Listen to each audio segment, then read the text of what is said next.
listeners, and welcome to another episode of Who Corner to Corner podcast. My name is Paul, and I'm joined, as always, by my good friend Jeff. That's me. Hello, everyone. Hi, Jeff. How are you doing today, sir? Are you good? I'm good, thanks. How are you? Fantastic. Yes, Good. I'm very good. I'm in a really good mood today. Jeff, do you know why? Well, I've got a good idea, but why don't you tell people? Okay, so we are joined by one of our favourite TARDIS team members. We've already seen 2/3 of this particular TARDIS team. We've met Colin Baker, the Sixth Doctor. We've spoken to Miranda Raisin, who plays Mrs Constance Clarke, and I am delighted, ladies and gentlemen, to announce that we are now talking to the fabulous LISA Greenwood, who plays Flip Jackson. Welcome to the podcast, Lisa. Hello. Thank you. Hi. Hi, guys. How are you? I'm good. Well, I've just had a fringe cut and it's become a full-time job trying to make it work. So that is where I am at life right now, but I'll master it soon. It's looking good though. You've managed it well today. Yeah, that's good. kind. I feel like you might be lying, but that's no. Believe me, honestly, I haven't had my hair cut for about 8 weeks now. It's actually since before Christmas. Yeah, it's the reason with the hat. I take it off. If he takes that off, it's just going to be hair everywhere. Yeah, it does. Yeah, I've actually started wearing this now in my actual day job Zoom calls. And it's just part of the thing. So it's like, Paul, you're wearing a hat now. Yeah, I'll wear a hat. It's what I do now. You know, hats are cool. I love a hat. I've been living in a hat, actually. Little caps. My friend Amy, she's actually in the Big Finish world as well, Amy Pemberton. Oh, yes. She's got this really beautiful hat, and she came around to see me a few months ago, and I wanted to copy her. So I went out and got the exact same hat, but she looks cool, and I look like a little person that works on a train. I don't know if I've got the hat down here. It's like one of those big caps at the front. She looks so nice in it, and it just didn't work for me. Oh no. you got hat envy. Yeah, I did. Massive hat envy. Okay, so Lisa, you've been away from things for a while. You had COVID, which just kind of struck you from nowhere. How are you recovering from that? Are you kind of back in the game now? It's been a very, very slow process. So I don't even know where to start. When I caught COVID, I collapsed, and I pretty much lost the ability to walk, stand. And it was very early in the pandemic, so people didn't really know what it was. And, I was young, fit and healthy beforehand. So, I got a lot of doctors tell me that maybe I had anxiety. But a year on, or 8 months on, we found out that I actually was suffering with blood clots and heart inflammation and stomach inflammation and all sorts of stuff. So from that point, it's been a process of trying to treat, manage, build strength. But it's been very, very difficult, but I am one of the lucky ones. I didn't perish. Touch wood. Touch wood. It's been a process. The hardest thing is a complete change of lifestyle at the moment. Yeah. And also working through those memories as well of not being able to walk and talk and being bedbound. It was horrific. Really hard time. Yeah. But I'm getting there. I'm trying to stay as positive as I can. And I'm seeing friends a lot more now. Brilliant. My agent's eager to send me auditions. That's good. I've not got the ring light out yet, so I don't know. I feel a little bit reluctant at the moment. But yeah, time will tell. It's a weird thing. I've never had this much time away from acting. So when I got my first script back, I was just a bit like, oh my God, I don't know if I know how to do this anymore. Or what am I supposed to do with this bit of paper? Exactly. And it was very strange experience as well, because a lot of things are self-taped now. Because I missed the whole pandemic thing, didn't I? Because I was unwell during it, and apparently acting has now gone to the self-tape world. And it was like, what? I have to set everything up myself and have to record myself. Like, what? These are skills I've not learned. So we've spoken to a lot of people who set up little recording studios in their broom cupboards, in their airing cupboards, in the bottom of their wardrobes. I go back to Amy as well. Amy said to me, she needs to help me with a setup because I'm currently resting you on a candle. But I know a lot of people have proper setups and mics and things like that. So I will get back to it. Brilliant. Duvets hanging up in their cupboards and stuff, isn't it? Yes. Yeah, it's good. Slightly soundproofed, Yeah. You're leaning on a vase, resting on a candle next to a cup of coffee. Well, that's a pretty good setup to be in, really. Yeah. Exactly. It is. Yeah. Well, I mean, wish you the best of health and everything, and getting through that, it must have been something. But just want to let you know as well, since we told people that you were joining us on the podcast, we've had a lot of fans and followers kind of ask us to put forward their well wishes for you, and sort of wish you the best of health, and so glad that you're back in the world of Doctor Who, and ready to continue playing Flip Jackson, because it was kind of left on a bit of a cliffhanger, wasn't it? It was. I mean, I just want to say I have seen a lot of the messages, and I do try to respond where I can, but I think where the last couple of years I've been Googling a lot of, how do I get better from blood clots, and how do I do this? My algorithm is very medical at the moment on social media. So I do also find it very triggering going on there. But tons of lovely messages, people that I've met at conventions from across the pond, sending me emails and stuff. And it's really kind. Like whenever I feel like I need a little lift, I'll go on and I'll be like, what's everyone doing? Doctor Who wise, and it feels good. It's been really nice. People were concerned and for you, and when, like Paul said, when we said we were chatting with you, they wanted to pass on their best, and they were pleased to see that you were sort of getting active again and feeling better in yourself. So it's really nice. It's a good community, and people obviously they like you and they care. So I thought that was really nice to see. It's an amazing community, and I would say I'm not out of the woods yet. But I'm hopefully getting there.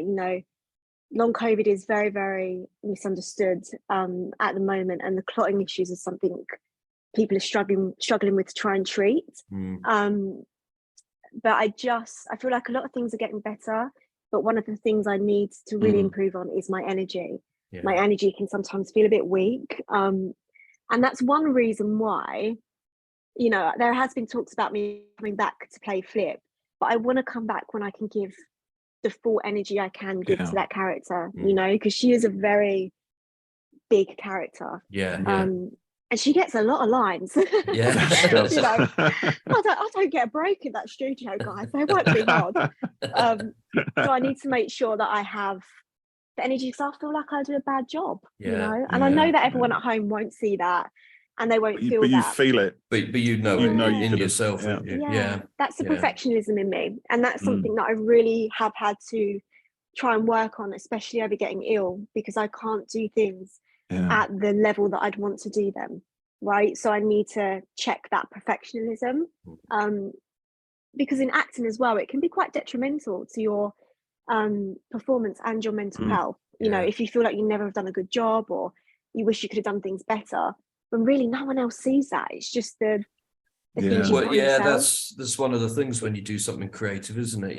You put yourself at this self expectation, and probably you're always hitting it, and for the audience, and they'd be happy and they think it's all great and everything. But if you kind of go away thinking, I could have done better there, it sort of nags at you a little bit, doesn't it? 100%. And I feel like it's probably not only creative industries. I can't be alone. I think it's a lot of people may feel like that, and it might be down to social media. You see everyone having the best life ever and succeeding in their work and booking 75 acting jobs. So it might be other people as well. It might not be just me. I don't know. What do you think? There is. What you need to do is retrain your brain. So when you're looking at something, a piece of work that you've done or stuff you're doing during the day, and you're focusing on the negatives more than the positive stuff, you need to kind of flip it round, so to speak. So you train yourself. Indeed. So you train yourself to look at the positive stuff. And whereas sometimes that can feel uncomfortable, because it's like, I'm blowing my own trumpet because I'm looking at this and I think I'm great here and I'm great there. Actually, there's nothing wrong with that. It's building self-esteem. It's building, the value of the work you've done in your own own mind. And they're still going to, those negative things are still going to be there. But because you're focusing on the positive stuff, that now reinforces your self-belief and it builds your self-esteem and gives you the energy to move forward. That's the theory. It does work. It's funny you mentioned that, because especially with what I've gone through the last couple of years, I've had to pick myself up constantly. There were one point that I couldn't stand in the shower, but I had to keep trying to get there, and I started looking into something called brain retraining and the effect it has on something called the amygdala, and the nervous system, and how you can rewire the brain. Not always in medical issues, obviously, because medical issues are medical issues, but thought patterns. Yeah, exactly that. So if you go down a negative thought pattern, like, oh, I'm worried about doing this job, I'm not good enough for this job. Yeah. You have to try and stop it in its tracks. You do. It's self-defeating. And if that becomes the habit, it's going to be more difficult to break out of it. Yeah. So it's learning the new habit and reinforcing each time. And it does feel strange initially, but when it becomes the habit, it's your day-to-day, and it can make you, it's not just the physical things. It's like you would physically retrain your body to do something. You know what I mean? Like, it's the brain as well. Yeah, exactly. It's not that different in that way. Yeah. And that is a plus, actually, that I'm taking from all of this that's happened, because I was in a pattern with a lot of things in life. Yeah. And what is it? High functioning. I don't know if I had high functioning anxiety, right? So I never realized that I had it, but I was always on the go, and having to stop has made me realize that pattern that I was in wasn't particularly healthy. So if anything good comes out of what's happened over the last couple of years, I'll take that, and hopefully it can lead me on a better path. It will lead you on a better path. I hope so. I feel like a different person completely. Oh, brilliant. Yeah. That's good. Yeah. And you despite the difficulties and what's happened, you clearly positive, and you've learned from it. And I try. I have my moments. I'm sure. Yeah. Oh yes. yeah. I don't want anyone to watch this and think, oh my God, look at her. Like, I'm not like as good as that in the sense. So I'm going to be honest. I have my moments. I am upset some days. Some days it all just gets to me that I'm still not at the level that I want to be. And I think it's important to talk about that as well. Because life's not all good all the time. You do have these harder moments as well, and this is the first time in life I've really had to have hard moments. So I thought, I'll share them. I think it's good. I've been following you on Twitter and your updates from time to time, and what you've been going through and things, and I think anything like this, or any kind of taboo subject, what I mean? This isn't necessarily taboo, but hopefully you know what I mean. But it's good to talk about it. It's a difficult subject, because there's going to be other people out there who've gone through the same thing, or might be able to take some inspiration from the way you've dealt with it and apply that to what they're going through. And, I think exactly. And as well, with long COVID, it affected everyone differently. So someone might have a cold with it, and me, I had heart inflammation, stomach inflammation, blood clots, and couldn't get out of bed for the best part of the year.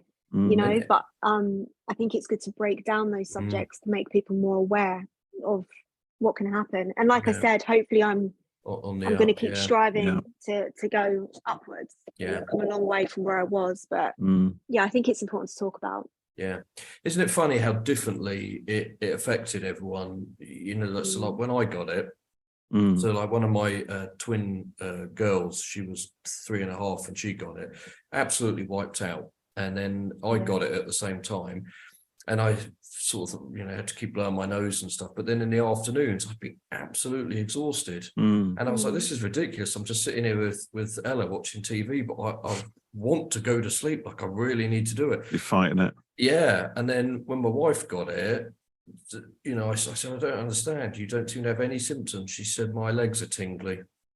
And that was what she had. That was it. Yeah. No blowing the nose, no cough, nothing. And then, I've, met other people who've had it, and, they've had bad headaches, or they've been in bed for a week and stuff like that. It's so strange how everyone has, these different affected things. Differently. I mean, that's $1 million question. I hope you didn't ask a question there. That was my question in my head. So this is something I do as well. Invent questions. Invent questions. I've forgot the question. Never mind. Carry on. So I was going to say, sorry guys, I was just going to say, if we can figure out a way to treat it. Yeah. But it's like you say, it's difficult because it affects everyone differently. So it's that is the $1 million question. How to treat it. It is, and it's like they've been saying, we have to kind of live with it now, don't we? I mean, great, we've now got some vaccines for it, and we got the program and everything else, which is good. But it's just another thing that's going to affect us in our daily life.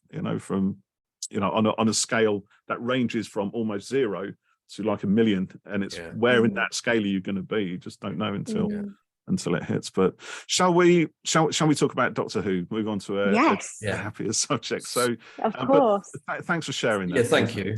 No, thank you for letting me share that. It can be a difficult subject that not everyone wants to hear about or talk about. So it's thanks for giving me the time. Absolutely. Yeah, you're welcome. So we've got a whole bunch of questions from our followers and our listeners, and our own brains as well. And our own brains. Well, more Jeff's you decide which are the best questions. I added a question to it. Jeff sent it to me, and I went, I'll stick one in there. And I didn't actually tell you which one that was, but I've had it written down in my pink pen on my question sheet. So if it comes up, I shall ask it. Right, okay. Let's go then. All right, so let's kick this off, Lisa. Tell us, for anyone listening who doesn't know, tell us who Flip Jackson is. So Flip Jackson is the Sixth Doctor's companion, and the Sixth Doctor, of course, is played by Colin Baker. Wonderful. And I've played her, oh my gosh, I actually can't remember how many years now, but it's been, I believe, over a decade. It's been quite a while, isn't it? Yeah, wow. Like I remember being very fresh-faced and I got my first granny the other day, so I'm just that's how long it's been. Yeah, it's another reason I wear the hat. It's been a very, very long time, and Colin's the only one I've ever worked with. He's the only Doctor I've ever worked with. Yeah. But that's Flip. She's a East End girl, a bit like me. And the first time we ever met her was she was working behind a cheese counter. I can relate to that. Really fun. Supermarket. Nice. I worked in Debenhams many moons ago. If so I know what it's like. Anyone when listening, when there was a Debenhams, Debenhams was a department store. So Flip began life behind a cheese counter, then weighing out cheese and bits of Wensleydale and cheddar and brie and everything else. Yeah. And I wasn't the assistant. First of all. It was it was a one-off, wasn't it? Initially, it was. And, was Flip engaged at that point in the storyline, or was it? Did that? Oh my gosh, later? You're testing from a decade ago now. all I know is she's not engaged anymore. Yes, Did she get married? Oh my god, it all blends into one. She did have her. There was the wedding. And she was at the reception, and then the she ran off, didn't she? Yeah, the portal thing appeared, and it took her back to the alien stuff happened 40s, where she was reunited with the Doctor and Mrs Clarke. Yeah, oh my God, I can't remember where it went after that. Forgive me, but I don't think she ended up, properly getting married. Actually getting married. On the run. Yeah. But my first the first Big Finish job I ever did was one of my first acting jobs. Was it really? I'd never done really anything before. I did a government drugs campaign, which was weird. I did that one job where I was like, take the drugs. I don't know why I was take the drugs. Is it? Yeah. Inverse messaging. I thought it was going to be one of those say no to drugs. Say no. Take the drugs. Person. I thought, I don't know what made people look like I could be that person. And there was the good person and the bad person. And I was like, take the drugs. And then the other person was like, don't take the drugs. I got it. Yeah. Yeah. And then obviously they went down the good path, which was the right thing to do. The right way, yes. And then I got the call to go down to Big Finish, and I was really nervous. And the script came, and obviously because it's audio, it was the biggest thing I'd ever seen in my life. Yeah. Wow. Yeah. But I didn't want to ask my agent if I just had to read my part or learn the whole thing. So me being a perfectionist, read all of it. I read all of it. Yep. I learned everyone's lines, the Doctors. Oh my goodness! Everyone. Wow. I know. That's dedication. Yeah, I mean, a bit too much, if I'm gonna say that. If And yeah, it was great. It was great fun. We went down there. I was in booth 6. I remember being very nervous. And there's a little hole in booth 6, and I could just about see. Well, where Colin. they serve you food through, is that all? the legendary Big Finish lunch. Yeah. You slide a little bit of their lunch first. Under the door. They lock you in. Record. To my left, I saw. To my left, I saw Maggie, and then to my right, I saw Colin. Maggie Stables. And it was only a few lines. Maggie was lovely, really, really kind, and soft. And yeah, it was my first introduction to Big Finish. Yeah. Oh, wow. And then it led to more after that. So when we spoke to Miranda, she said that it's quite sort of theatre in a way with their kind of you know cast, and if they like someone, you know, when they've done a smallish part, you know, they'll often bring them back for more, because that's what happened with her, you know, a bit like you know, as you probably know, she did a couple of other stories and then was asked to, you know, become Mrs Clarke. Yeah. So, you know, how did it go when they, you know, gave you the call to say they wanted you to come back? How did that all happen? I was very excited. It was obviously at the start of my acting journey. Like I hadn't really done a lot of things, and they asked me to come back and be a regular. And I just thought, yeah, this is great. This is really, really great. And I slowly learned that you don't have to obviously memorize the whole script, which made life a lot easier for me. Yeah.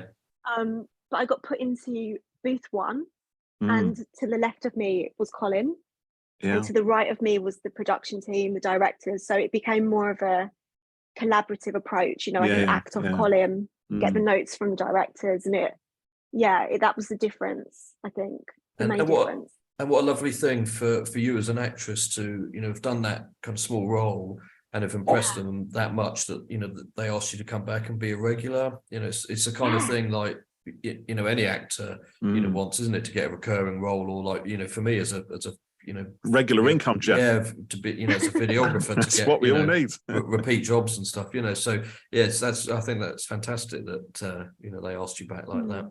Definitely. It was really surreal as well. I remember they invited me to one of the first ever conventions. I didn't even know what convention was, right? I didn't know anything really. I'd watched a little bit of Doctor Who, but only David Tennant's season.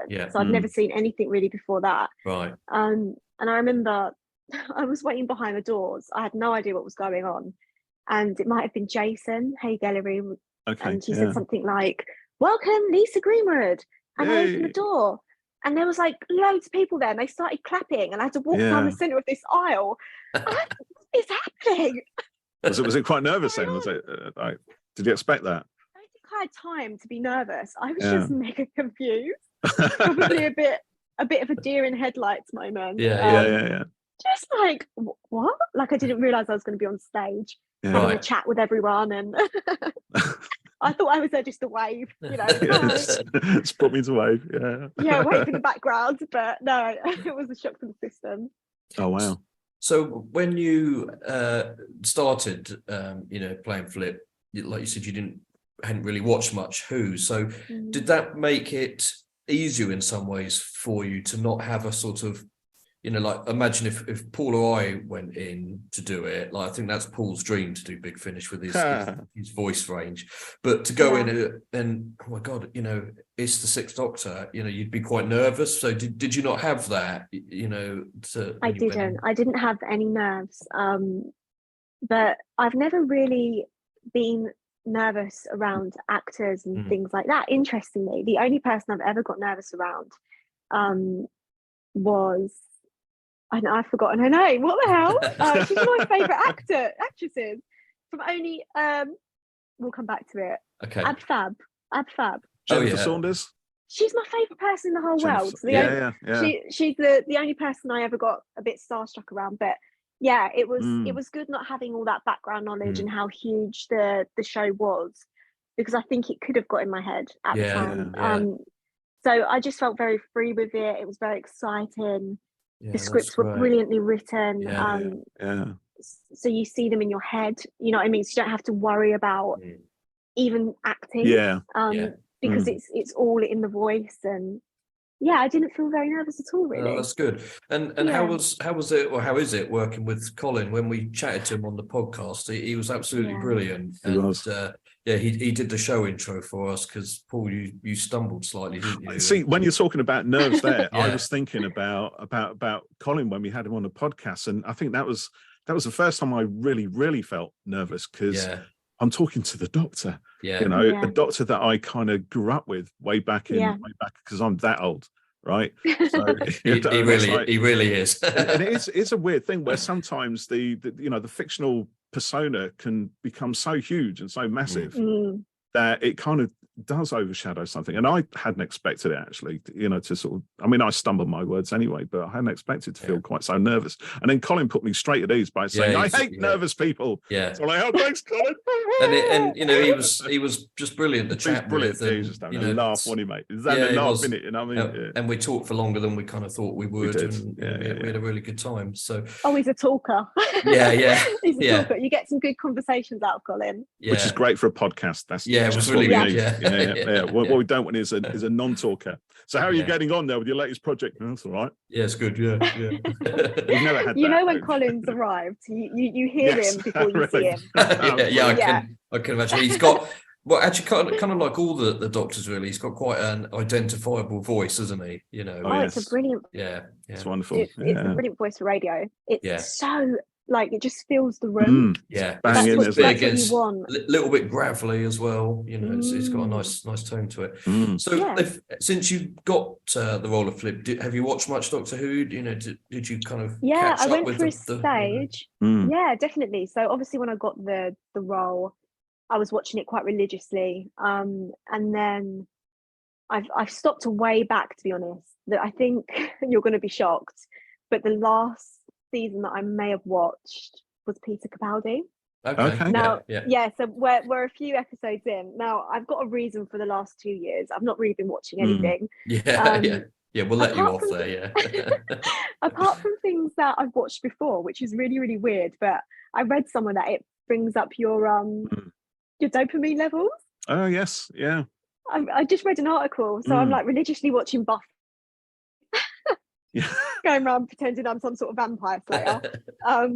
But Peter Capaldi, and then I've jumped in and out. I've watched an episode here, but this is the best time for me to catch up now. Have you gone back and watched any of Colin's stories on TV? Have you watched those yet? I've seen a lot of it on YouTube. He's brilliant. It's a completely different era, isn't it? And whenever Colin's in something new as well, I'll always watch that. So I saw him in Doctors.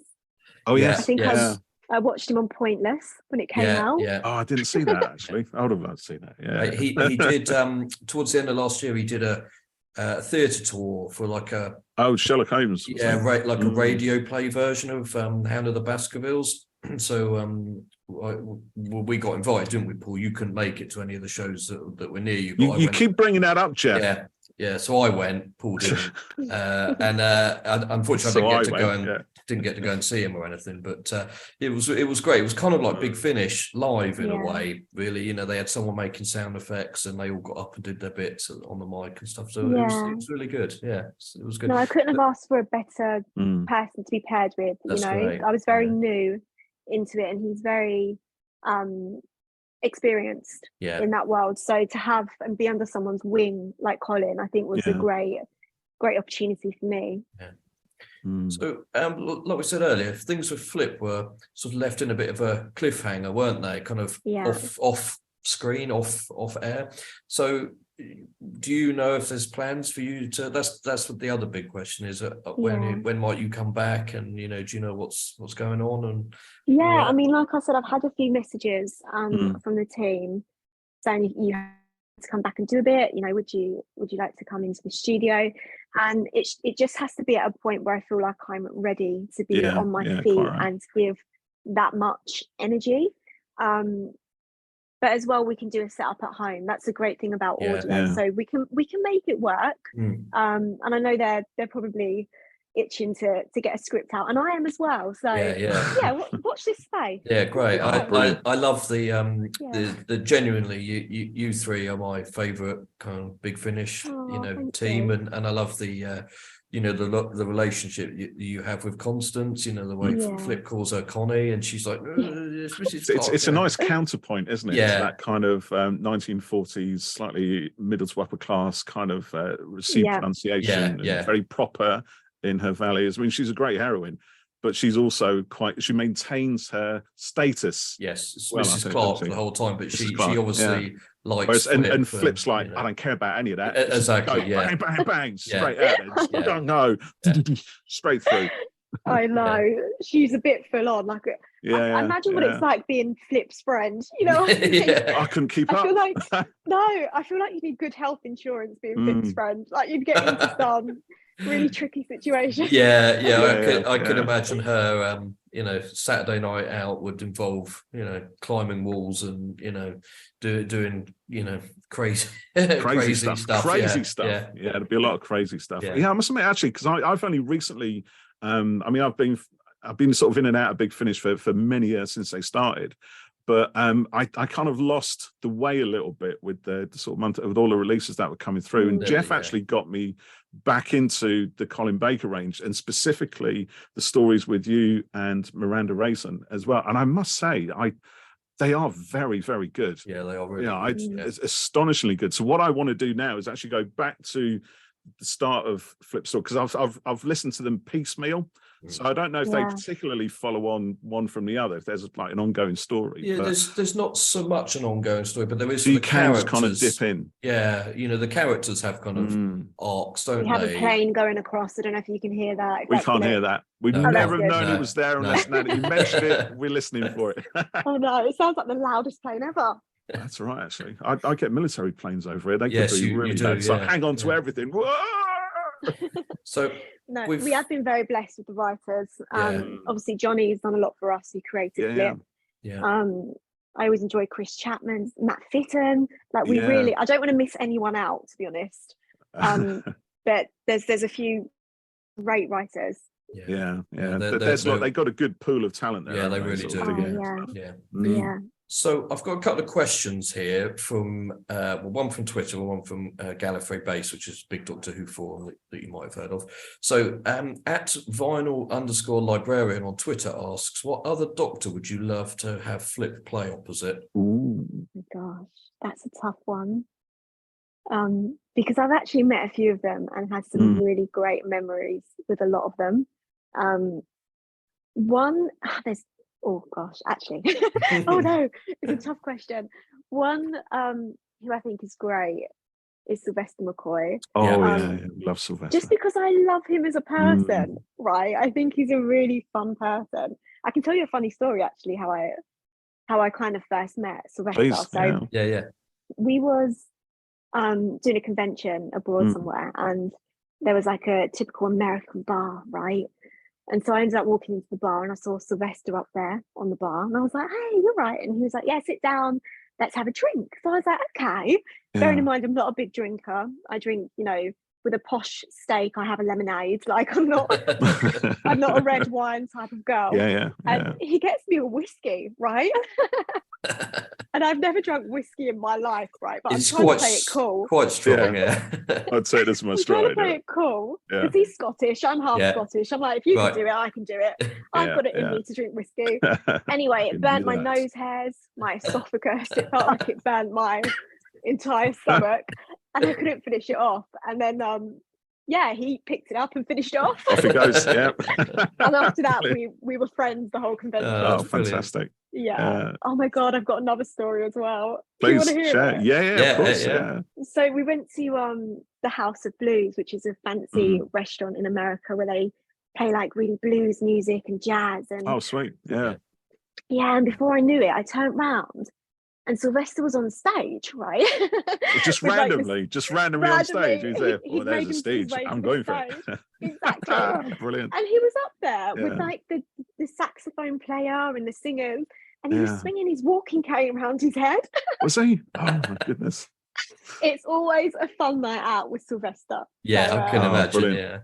Yeah, I feel like he's the Doctor I think that I'd want to team up with, because I think we'd have a good time. Yeah, that would be good. He's very physical, isn't he? Or as much as he can be nowadays. But that's what he used to do, was lots and lots of physical comedy or torture. I think, as most of us would call it, driving 6-inch nails up his nose. And, I went to I went to one of the conventions in London last year in February, I think it was, and Sylvester was there, and he did a talk as well, and it was so funny. He obviously, the guy asking the questions wasn't kind of stimulating it enough, so Sylv just kind of was like, took ownership, did he? Yeah, he just basically stood up and started picking out people from the audience for questions and just kind of leading it, and the guy sat there and went, and it was just really funny the way he took charge of it like that. But I think flipping the Seventh Doctor, that would be really good. I think they'd have some good banter together, and I feel like it'd be a bit of an explosion. Yes, And the other one maybe I'd like to work again would be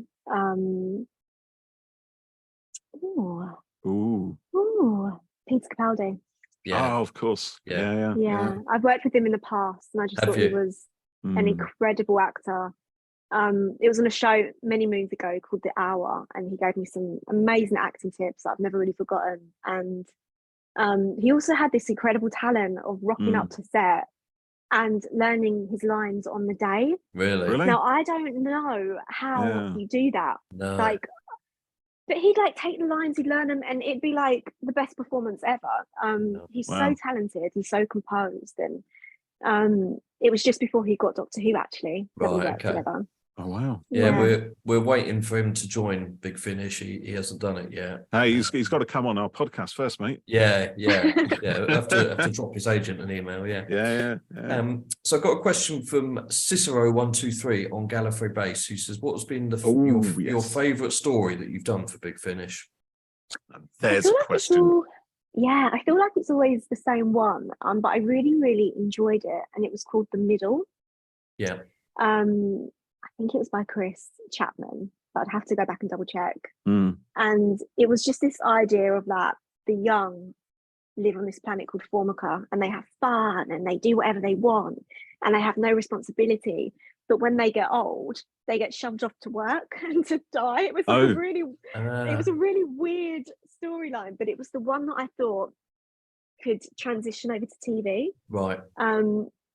So I just imagined that, really, and it was a really fun one to play. It was me, Colin, and Constance.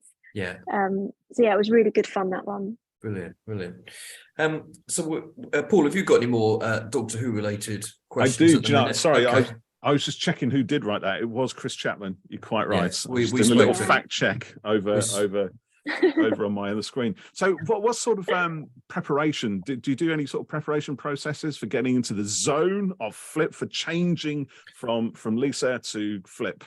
Anything that you do with your line learning as well, because you said you learned that first script, and then after you recorded, and then when you went back, did you take a different approach to the scripts?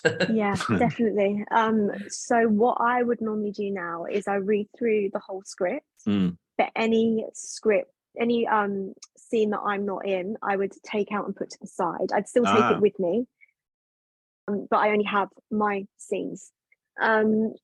And then obviously I'd highlight my lines and read them through and perform them at home like I would in the booth. And I'd leave side notes on the side. So if we're ramping up to a comedy moment for Flip, I need to know that we're going to get there. So I need to try and, find a way to make it funny. Step into that, like, by grades. Yeah. So I do that. And also if there's any lines that I don't think Flip would say, I just gently express that to the writer and say, I don't know if that's something Flip would say, I think there was one that was like, "Oh, blimey, governor," and I was like, "We're pushing it." Yeah, that's a little bit far there, yeah. So somebody else's idea of what a cockney is. Yeah. The funny thing is I am Cockney, right? So I grew up in that area, and this is so funny. I remember getting a comment, and someone was like, "That Mockney accent," as in a fake Cockney accent, and I was like, "Actually, that was my accent back in the day. It has softened so much." Yeah. well, I say that, you probably don't think it has, but No, it I was was straight. Yeah. Imagine what I was like 10 years ago. It was very, very Wow. strong. So I tried to get back to that and try not to soften my words or, use very big words. Yeah. I love flip, but I try to bring it down a little bit. Yeah, that's or nice. bring the accent stronger. Yeah, and you've got sort of an ownership over there, and want it to be represented properly, and kind of keep it in true to who she is. Yeah, that's really I mean good. The writers are really good at that as well. Yeah, they seem to take Johnny's idea and just go with it. And they are very good at letting us jump in and say if there's something we want to change. So yeah, we can keep it on the right road. Yeah, that's really good. So I've got a question here from at Hughes JG on Twitter, and he says, "What do you most look forward to doing work-wise now that you're getting better?" On the road to recovery. So absolutely no medical dramas. No. Stay away from casualty. Yeah, I've ticked them all off. I've ticked casualty off and all of those ones. So I don't think I need to go back just yet. Just something really fun, maybe a comedy. Yeah. A really light good, comedy. Or something totally different. Like one of my favourite films is The Fifth Element. Yeah. Oh yes, well done. I'm obsessed.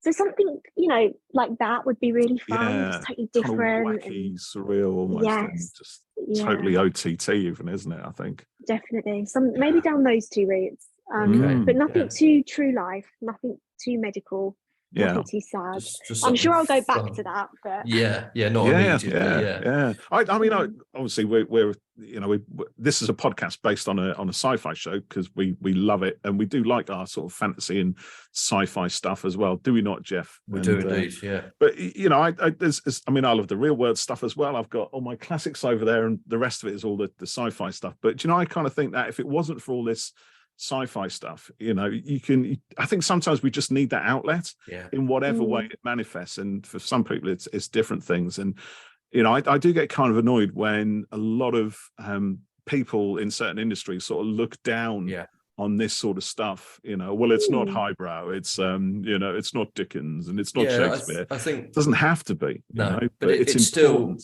It means a lot to a lot of people. But the writing, the acting, all of that is still still at that level. Yeah, isn't it? It's exceptional, and it does annoy me when genre stuff is overlooked and or looked down upon, and Do you feel that what genre do you think's looked down upon? Kind of sci-fi and fantasy, I think. Oh, and superhero films and superhero stuff as well. Because there's all that thing recently when you had was it Scorsese? Yeah, who was having a go at all the MCU movies and saying, they're just trash, they're mass market nonsense, blah blah blah. And I think, but they mean something to people. People find inspiration through them. They connect with the heroes. And they shout at the villains. That's an important thing. And film and music and all of it really is entertainment, and it's about being thrilled and scared and made happy and all of that stuff. And I think there's myriad ways that can be done with stuff, and I think it's been really great to see Angela Bassett be Oscar nominated for Black Panther, because she's exceptional in the film. But it does sort of annoy me that other great performances in stuff like that is not seen as it's overlooked, and I kind of think you get very serious dramatic stuff like Brendan Fraser in The Whale, for example, the piano or The Revenant, DiCaprio and The Revenant. I do like the piano, actually. That's my go-to serious film. But there's nothing.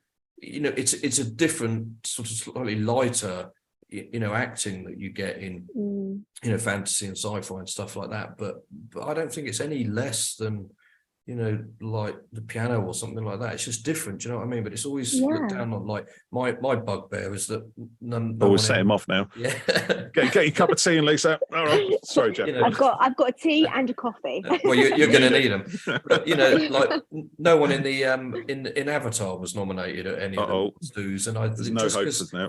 Just because it's digital, it's still acted by people, and I get I think it's wrong when there's still a lot of love and craftsmanship that's gone into making that. Yeah, isn't there? Well, that's what I was going to say. Digital or physical, there's still that skill and when the teams of people involved. And when films like that, or Top Gun, or anything in that kind of genre, sci-fi, fantasy type stuff, is ignored in makeup and costume and production design, because actually I think that kind of stuff is a much harder challenge in like production design work to do, to create something completely from scratch that's not based on the real world. And so that's kind of I get a bit annoyed when stuff that we like is like my wife said, Doctor Who's just a load of nonsense running around spaceships, isn't it? And I was like, but that's just kind of like you said, Lisa, you've been watching Buffy, and they used to say what's the drama or the problem for each character each week, and figure that out, and then what's the window dressing, what's the monster, how do we make it cool, or what does the monster represent, and it was always based on the characters and what they were doing, and I think, like, we've talked about this before, Paul, but there's a reason why films like Transformers, I mean, it's very surface level and it's fun, watching robots fight is great, but I don't care about any of the characters and stuff like that. I don't know them. There's no kind of connection to them. But that's why I think things like, the Marvel films, like Paul said, people can identify with it and connect with it. And, there's more going on than just stuff blowing up. And I think it does it all a disservice when people like Scorsese say they're just like theme park rides. I think it's film snobbery at its worst. Film snob should be, I like watching the IMAX. I can't accept anything smaller than that. That's my film snob. See, this is it, because you are a bit of a snob when I am a film like snob that. for the screen size, yeah. but bringing it back to sorry, we triggered that conversation. Sorry, As you mentioned in The Fifth Element, because The Fifth Element is one of those films that is on a surface level complete and utter nonsense. Yeah. And yet I love it. I love it a lot. Because of its uniqueness, great visual, craziness, its sci-fi-ness, its fantasy, and just Luc Besson is just an amazing director anyway, and just it's Bruce Willis in that as well, isn't it? He is, which is bizarre. The fact you've got Bruce Willis in there, but he's great in it, And it's, anyway, I've always been drawn to visual TV shows, lights, colors, things like that. That seems to really draw me in. Also, things that you can watch again, and you didn't see. Like The Fifth Element is a great example of, you watch it a second time and you see 20 things that you didn't see before. So I love that. Yeah, that's attention to detail. It's brilliant. In fact, I saw this. Sorry, Paul. I saw this thing the other day. I think it was on Twitter, but someone had shared a little bit from Titanic, and there's a conversation between the captain and another guy who's saying, you need to make the ship go faster so we can beat the record. We need to watch out for those icebergs, mate. Yeah. And this conversation was reported by a survivor from the accident lady. And in the background of this shot in the film with the captain and the guy talking, there's a woman drinking tea, and she briefly looks over as they're saying these lines. And that's obviously meant to be this woman who reported this conversation, and it's been kind of built into the film. That tiny little background action of this woman looking over at the right time, I was like, that's why Cameron's the best. But anyway, I digress. So sometimes they're the best things in acting. You might have the biggest monologue in the scene, but if someone comes in with like the best little reaction, you're going to remember that part of it. It's you're right, and it's like on songs, like a song can be really good, and then you just get like a little woohoo or something at the right point, and it lifts it up. And I remember there was in Almost Famous, the Cameron Crowe film, they're talking about, I can't remember what song it was, but it has a little thing in it, like a bit of vocal or something like that, and the guy says that's what takes it into greatness.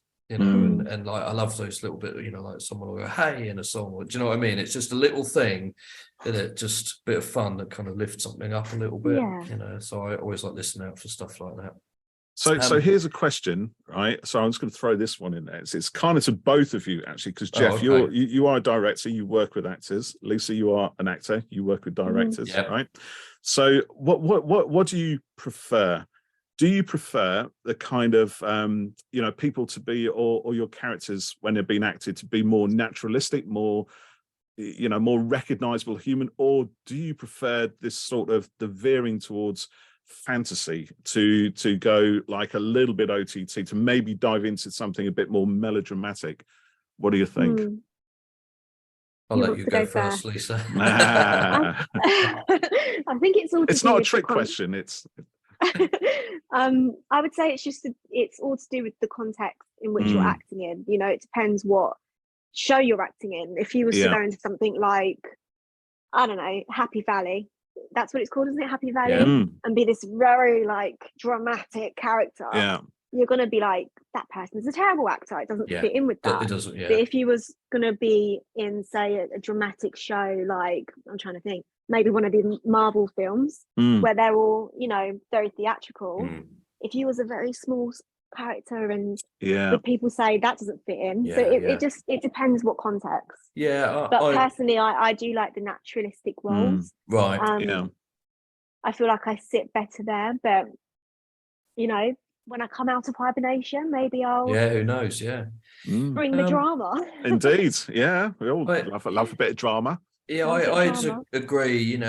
Depending on what you're watching, there's different kind of styles to approach it. I think a big thing for me is kind of, I like this doesn't sound quite right necessarily, but a sense of fun in things, and by which I mean, if you're watching a heavy drama, of course it's not going to be fun, but there needs to be a spark. I suppose that's a better phrase, a spark behind the performance and the people. So I watched something on Netflix last night.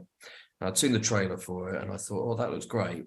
And I watched it. It was called Lockwood and Co. And I watched it and I was like, God, this is not working for me, because they're ghost hunting, but it's really dry and it's quite dull in the performances. And there was lines in it and I was like, why is that delivered so flatly and kind of deadpan? And I was like, this needs a bit of a spark to it for me. And I'll watch another one and I'll see if it kind of clicks, but that's kind of, do you know what I mean? I like personality and I like a bit of oomph behind the performance, and it doesn't really matter what it's in, and that's why I think people like, Robert Downey Jr.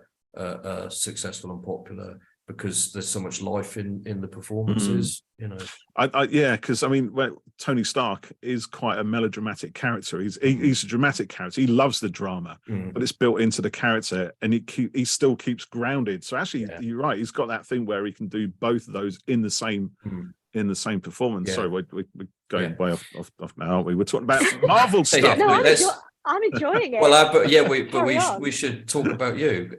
Indeed. Well, actually, let's go on to how you started acting, Lisa. Since we're there's a segue, we can do that. Where did it all begin? Before we go on, can I just double check my Hobbit feet are not in shot? Go for it. Yeah. No, they're not in shot, are they? They're not in shot. No, good. I thought you meant not in shock or something. They might be. I thought it was a thing you had to do. No, I don't want to subject anyone to my feet. I've not got any socks on. How did I start acting? So I think I was about 16, and a friend of mine started attending like a local youth group where they sung, they danced, and they acted. And I was quite talented at dance, and I was quite talented at acting. But I used to mime in the back to singing. So it's not brilliant. That's not my strong point. I love to sing in the shower, but I don't think I'm going to get cast in any musical anytime soon. You never know. No, I hugely doubt it. Yeah, terrible. I can hold a tune, but just one note at a time. Okay, that's technically that's not a tune, but Yeah. So maybe I can't even hold a tune. But I remember, oh my gosh, I got spotted. So we did a show, I think it was either Bugs and Alone or something like that. And there was someone in the audience that pulled me out to do an advert, which was the drugs advert.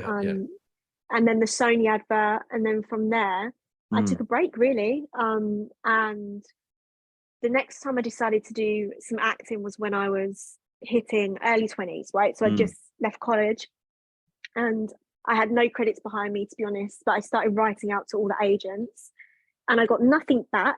So then I decided that I would be a agent. Okay. I'm waffling, right? That's but I right, go go to them with and I'm like, I said to them, if I can't be an actor, give me a chance as an agent. So I got an interview to be an agent, and the same day at the meeting, the guy pulled me out and said, I don't think you'd be an agent, I think you'd be an actor. So I ended up getting what I needed by going in the end by going the other way around. And that started my kind of auditioning and road into acting. Right. But it was so funny. Like, I think that's why you just can't dwell on closed doors. Because if it's right for you, it will come back to you. And I think that's like a working class attribute as well. Like growing up, you didn't really get anything given to you. So if you couldn't get through the front door, or try and sneak through the back door. Try the side door. Yeah. Try the windows, put a brick through them. Yeah. Kick the door in. Yeah. No, I'm joking. I think you're right though. You have to. You have to be driven, don't you? Yeah, you do, and pursue any opportunity. And if you can't get those breaks, can you make them yourself? And let things go from there, whether it's make your own film or whatever. So the way you kind of approach things, I think, was quite a good good way to do it, and it worked out for you and got you what you needed, because life has a funny way of working out like that sometimes, doesn't it? It was a very flip attitude of going about things. As I've got older and wiser, I'm not sure I would do things that way anymore. But I was very young at the time, nothing to lose. Well, that's the thing. Didn't know where I was going in life. As you get older, and you've got a mortgage or kids or something like that. It can be harder to kind of take those big chances. Of course, go for it. Because I know people they'd love to be photographers or whatever it might be, but they can't quit the job and go into doing something that initially won't earn them any money. And so you can still do it when you're older, of course. You've got to be really ballsy to go for it like that, I think. But when you're a bit never younger, say never, Jeff. Well, never say never. And I was going to say, when you're a bit younger, you can afford to take those risks a bit more. But when you get older, maybe you have to be a little bit more careful about it. I mean, like for me, I worked at Sainsbury's at the petrol station, and I kept getting filming work, and then it was my mum. She said, well, maybe you need to try it for 6 months, to stick it to Sainsbury's and try it for 6 months, and if it doesn't work, then you can get another job somewhere, but you'll always regret it if you don't try it. So I told Sainsbury's, I'm out of here, and I gave it 6 months, and I thought, it's been okay, try another 6 months, and then tried another 6 months, and after that 1.5 years, I was like, well, maybe I don't need to keep trying every 6 months, and I just built up slowly, over time, and if I hadn't done it, I'd have always regretted it. So but the industry in general is a hard industry to be in. There's not a lot of opportunities. I've been very lucky with the work that I've got and the jobs that I've done. But I do think there needs to be more opportunity for older people. There are some opportunities here and there, especially on the BBC website. They do come out with things that older people can go, like writing camps and things like that. But it does annoy me when I see things like, you have to be 16 to 24. Why? Do you have to be 16 to 24? Let's open it up a bit more. So hopefully change will come. I've seen a lot of change. More opportunities are coming through. But you're so right. It is, scary to take risks, especially when you have mortgages and things like that. So it is a tricky situation to be in. I'd have to come back to you on how to kind of find a solution for that one. But that's everyone's problem, really, in terms that's of what I was going to say. Like, a lot of people can't, if they've come from working class backgrounds, you might have to get a side job. It's not all glamour TV and film work. Sorry, I just muted my mic. Is that you, Jeff? Yeah, it's the answer phone at the office. I just muted the mic, but it didn't work. I've known a number of actors who have side jobs and things to keep the income going, and there's no shame in that at all. But there's no shame. I don't know why people don't talk about it more. I mean, I've had side jobs my whole life, right? Because even when I was working in big TV shows, I'd always have that, obviously, this perfectionism and always thinking 17 steps ahead. Like, once that finished, what would happen next? Yeah, you know? next, So yeah. I've always had side jobs that the trick is to get a side job you enjoy. Yeah. And that might be difficult, but you know, if you're interested in photography or casting, I think an actor can open their what's the word? Well, their repertoire, their range, reach. I think by you know, it began with an R.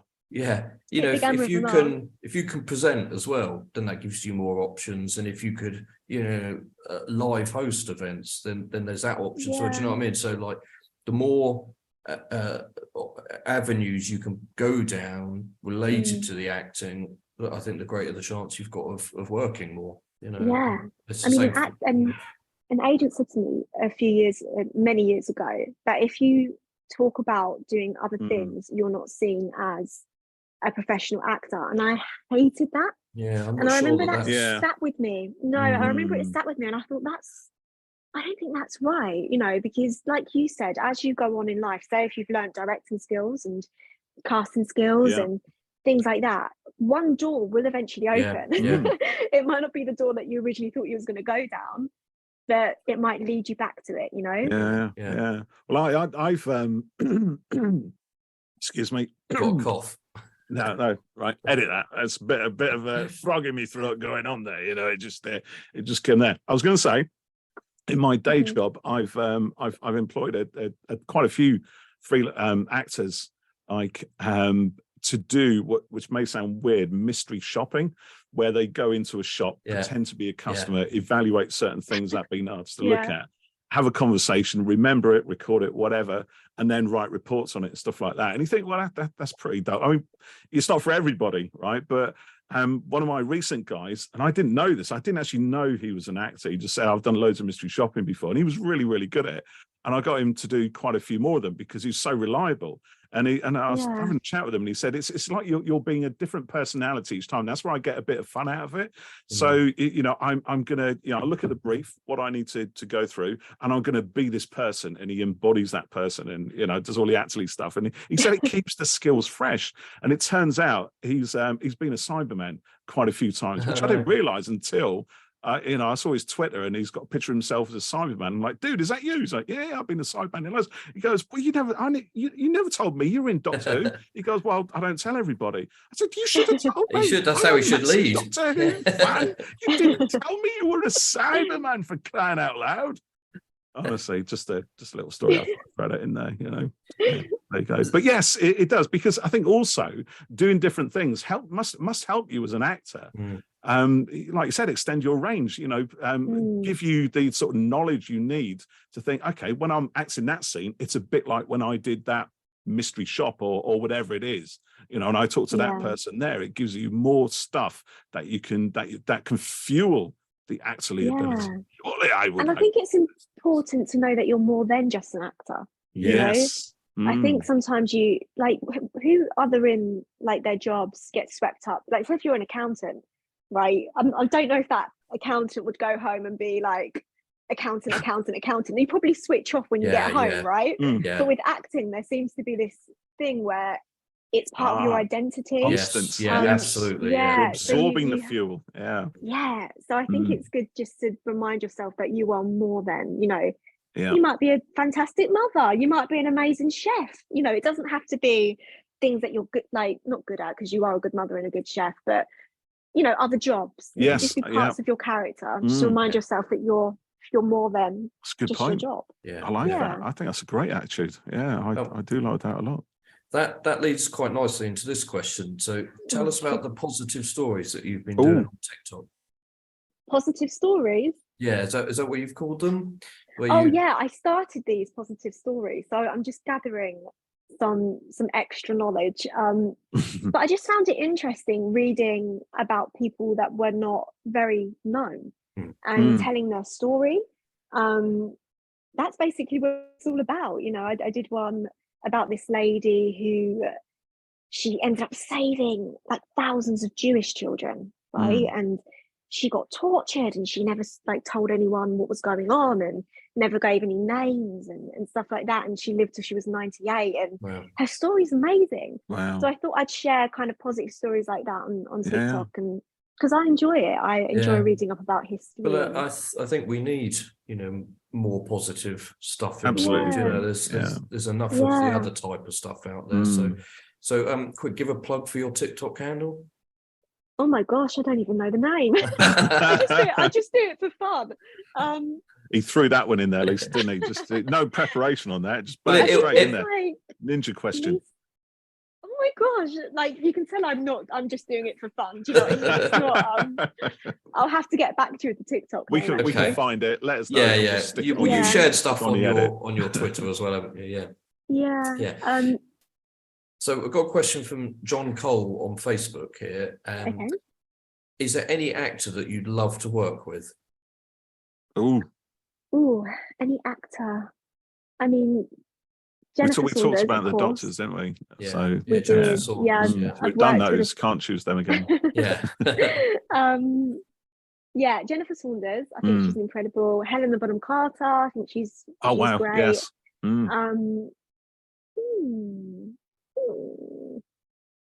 Who else? I would love to work with Leonardo DiCaprio. Just because I know there's a lot in the press at the minute about him, but I do think he's an incredibly talented actor. He really is. And I would just love to see how he works. Sometimes the stuff in his private life doesn't seem to be too positive, what goes out. But like I said, I think you could just learn a lot from him in terms of his acting. He's brilliant, even from his early films. Actually. Yeah. So those three would be people that I'd love to work with. Any of those three. Fingers crossed. I'm quite open. I'll work with anyone. I'll work with anyone. Brilliant.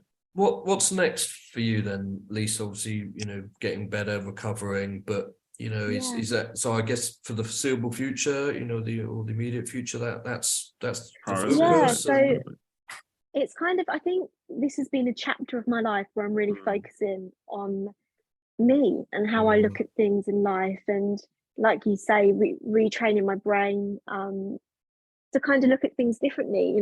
I think maybe I'm a positive person, but I was always someone who thought I could do things better. And I'm enjoying the fact now that I don't have to do that. Do you know what I mean? It just makes life a lot freer. But I've also been writing. I'll maybe submit something to the BBC or Channel 4. I've lost my headphone. Oh, hold on. Hold the phone. Hold on. I'm back. You're back. So back in the room. doing a bit of writing. I'm enjoying making TikToks for fun. Yeah. Maybe and like I said, my agent. I was going to say maybe you could write a Big Finish. Big Finish short story for Flip. They have the short ones. Do you know what? Not a bad idea. Not a bad idea. Maybe I could get John involved as well. Co-write. Yeah. There you go. You can have my that agent idea. Thank you. There's no story, but you can come up with that. This is why we don't write for Big Finish. We come with ideas, but actually no story. No, I like that. A short version story sounds good. And my agent has been, sending me little things here and there, like, do you want to do it? And they do sound fun. So it's kind of like retraining again with auditions and things like that to see if it's something I still enjoy, still want to do. But well, brilliant. Well, keep us, keep us posted on everything. Yeah, please do. We wish you the best of luck with all of it, and definitely, can't wait to, see you on screen again and hear Flip again soon as well. Hopefully. Thank you very much. So, but before we go, is there anything that you'd like to say to Doctor Who fans and Flip fans? Maybe we should come up with a name for Flip fans. Flippers. Flip fans. Fans of Flip. Flippers. Yeah. Trademark. You can have that, but we'll take 50%. That's two things. Yeah. Probably just thank you for just always being so kind. Like, I've always been met with such kindness and such warmth, whether it's at conventions or online, everyone's just always been so lovely. especially over the last 2 years, like I have really noticed the amount of people checking in and sending nice warm wishes and things like that. So yeah, just thank you for being lovely people. Oh, that's really nice. Yeah, it's fantastic. Yeah, brilliant stuff. Okay, well, Lisa, listen, thank you so much for joining us today, and it's been a real pleasure, real delight, and thank you for sharing your stories. Yeah, and that's okay. We'd love to see Flip again. We'd love to see you in whatever you do next. So, as Jeff said, please keep us well informed. And thank you so much for your time this morning. It's been honestly, thank you for joining us. I know this is the first thing you've done like this in a while. So. This is like the first thing that I've done in like 2 years. Wow. So we feel very lucky, very privileged. Definitely. Yeah. That's Lisa Greenwood, everybody. Thank you very much. Brilliant. Thank you, guys.